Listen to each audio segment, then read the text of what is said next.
Saludos, mi nombre es Johnny Picone Briceño, médico, miembro del Centro de Formación e Investigación Profesor Franklin Jiménez y de la corriente sindical marxista-leninista. En esta oportunidad vamos a conversar sobre la experiencia que desarrolló la Unión de Repúblicas Socialistas Soviéticas en cuanto a la seguridad social. El estudio de las experiencias socialistas en materia de seguridad social es una materia obligatoria para quienes debaten y tratan de construir una propuesta, no para copiarla, sino para entender en primer lugar que el socialismo, como ciencia también, responde a una teoría y a un método de aplicación. Y en este sentido, conocer las experiencias, en este caso como conocimos muy someramente, por supuesto, la experiencia desarrollada por el Estado soviético, quiere decir en primer lugar de que si es posible entonces desarrollar en corto tiempo a través de la planificación, a través del control de los medios de producción, los recursos necesarios para desarrollar un poderoso sistema de seguridad social. No se trata de copiar la receta de los soviéticos, se trata de entender los principios del socialismo científico para su aplicación dialéctica en cada una de las realidades concretas que viven los diferentes países, las diferentes naciones y los diferentes sistemas económicos del mundo. El desarrollo de la sociedad socialista tiene su fundamento en la comprensión, aplicación y desarrollo de las leyes económicas fundamentales del socialismo, siendo la primera de ellas la que nos indica la necesidad de asegurar la máxima satisfacción de las necesidades materiales y culturales en constante ascenso de toda la sociedad mediante el desarrollo y el perfeccionamiento ininterrumpido de la producción socialista sobre la base de la técnica más elevada. El aumento ininterrumpido de la producción socialista constituye una sólida base material para la constante elevación del nivel material y cultural de la vida del pueblo soviético. En consonancia con la ley económica fundamental del socialismo, el deber principal del Estado socialista es el de velar por la mejor satisfacción de las demandas sin cesar crecientes de las masas populares.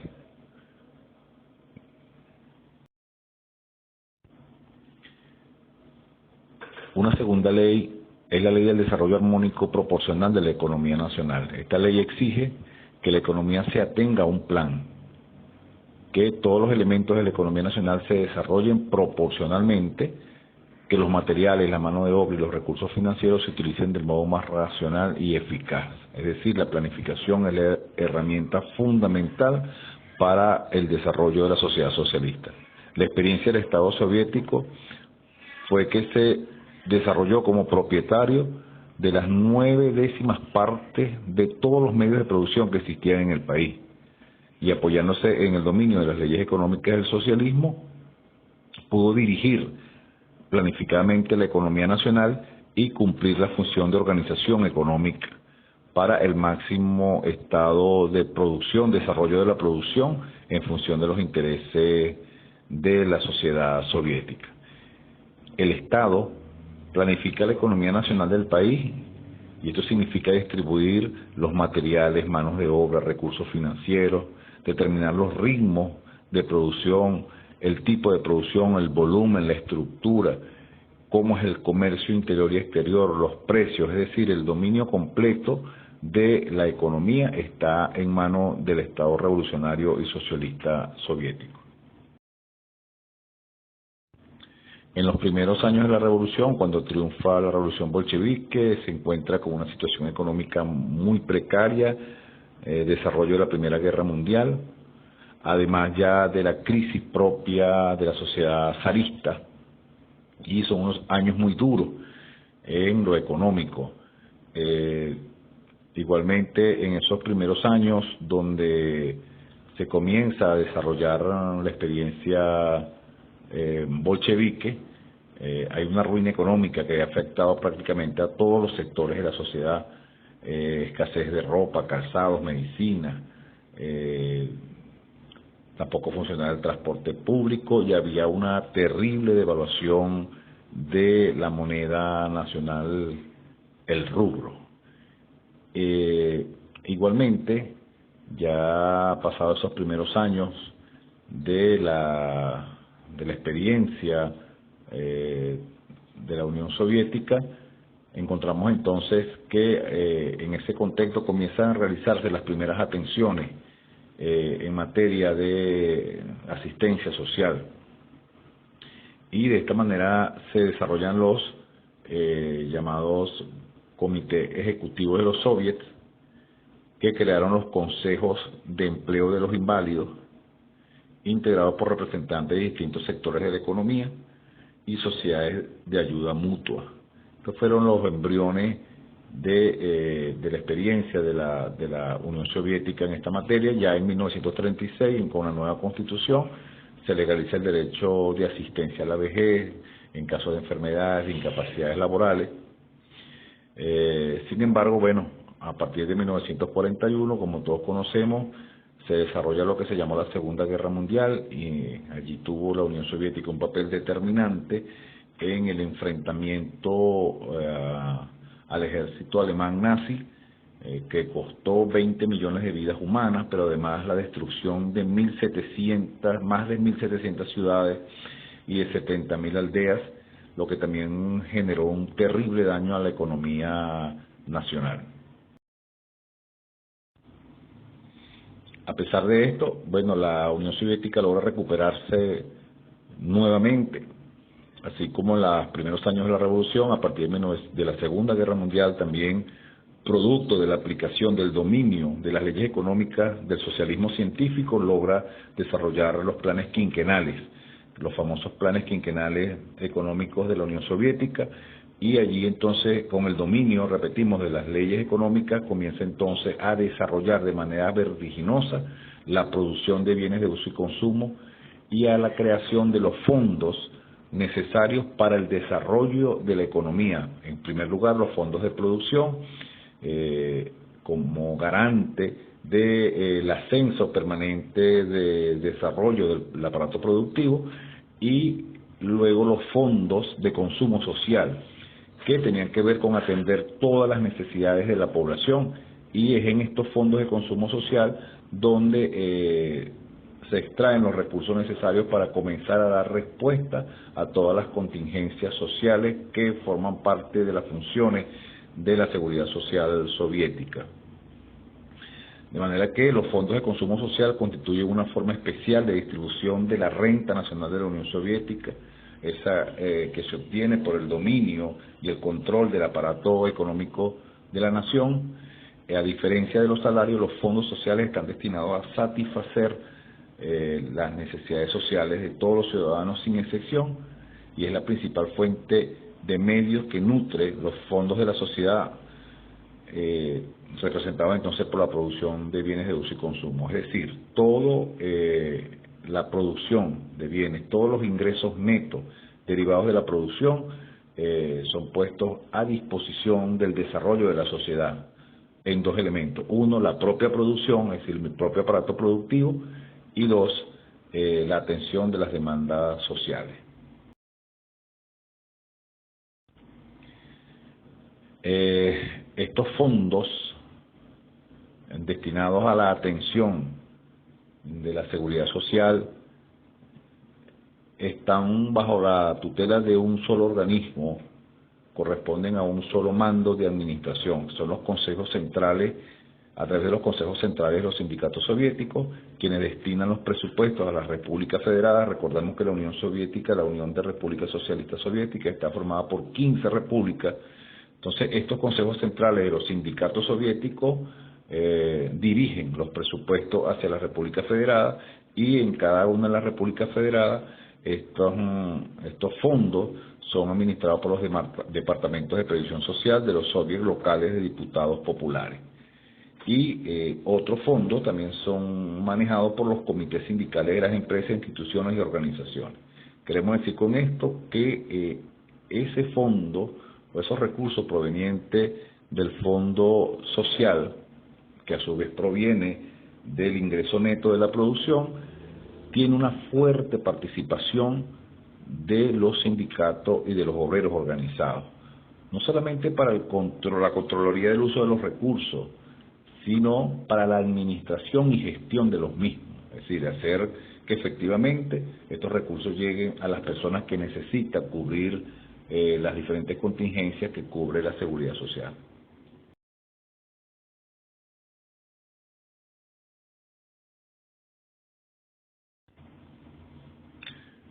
Rápidamente vamos a ver algunas de las características de estas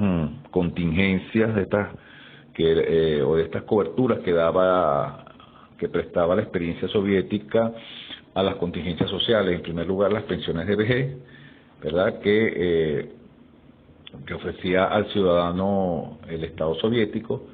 la posibilidad de cesar su actividad laboral y obtener la pensión. Era de 60 años para los hombres y 55 años para las mujeres,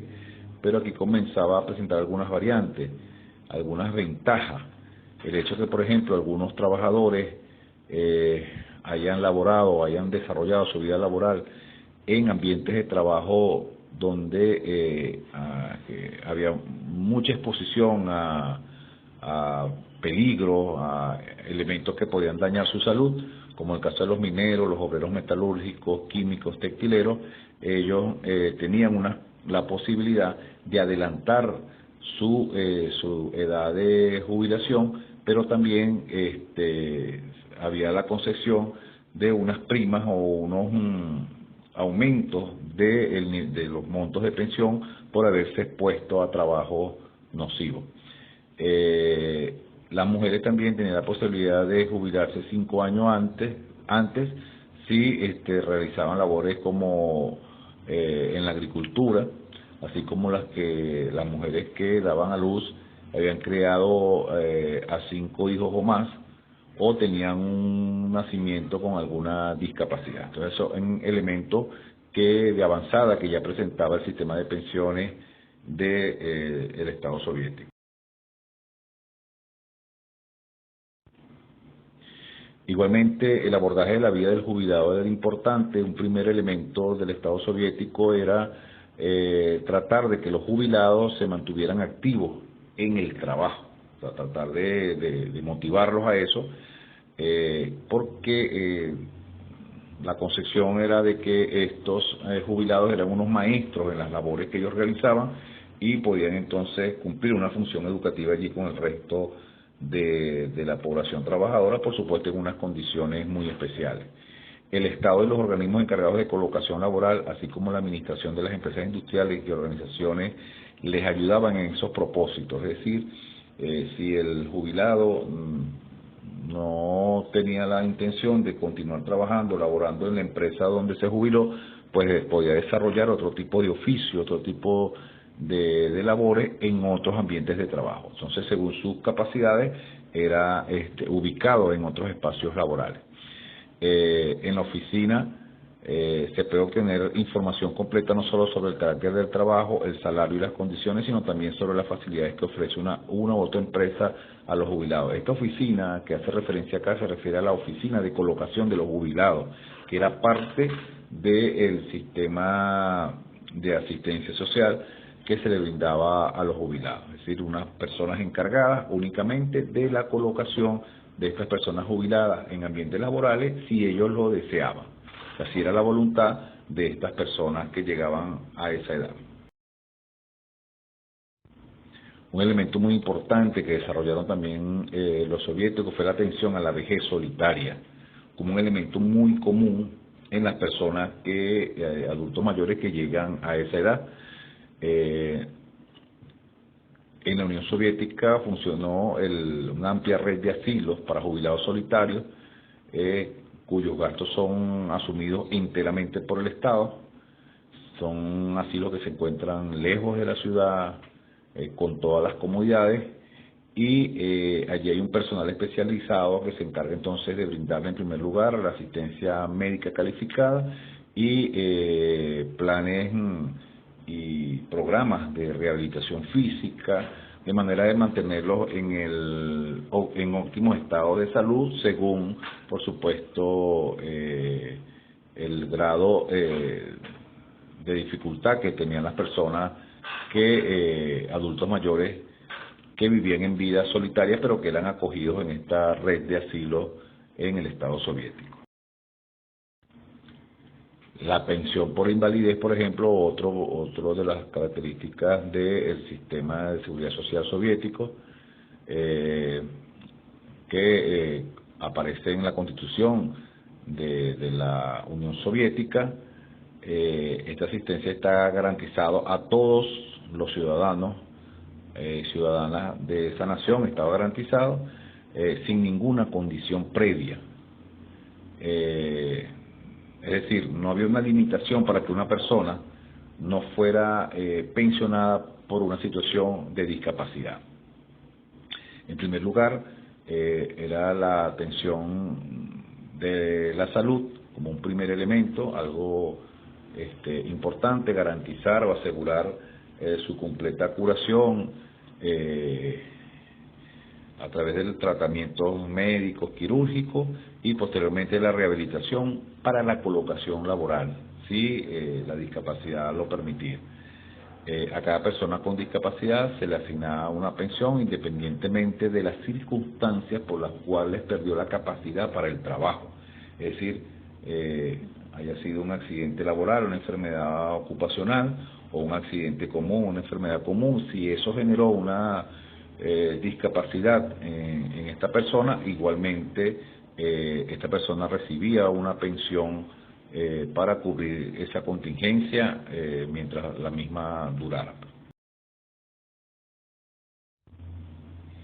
Otro elemento interesante de las políticas desarrolladas por el Estado soviético es la atención integral. O sea, no solamente se limitaba a conceder asistencia económica a las personas con discapacidad, sino que hacía todo lo posible también por reincorporarlas a la actividad laboral. Y esto tendría que ver entonces con el cuidado de sus fuerzas físicas y mentales a través de programas desarrollados por especialistas en las áreas.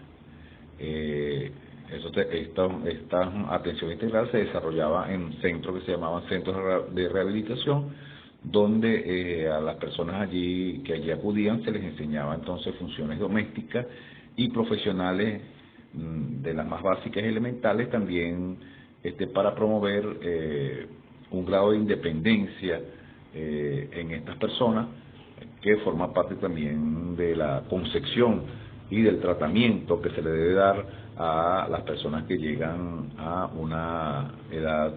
de adulto mayor y sienten la necesidad también de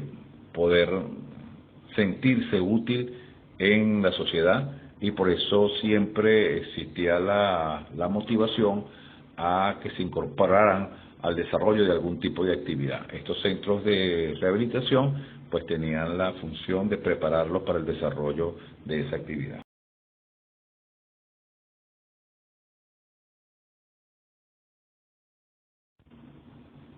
En función de esto, concluimos lo siguiente. Las leyes económicas del socialismo son leyes objetivas, que no dependen de la voluntad y la conciencia de los hombres. Las leyes económicas del socialismo no obran como una fuerza ciega y destructora, sino que son conocidas y utilizadas por la sociedad socialista. La seguridad social está relacionada directamente con la comprensión, aplicación y desarrollo de estas leyes. La producción de bienes de toda la sociedad está o debe estar al servicio de las necesidades de la población, para lo cual un Estado revolucionario y socialista debe controlar los medios de producción y planificar la economía. Un solo fondo social para un único sistema de seguridad social.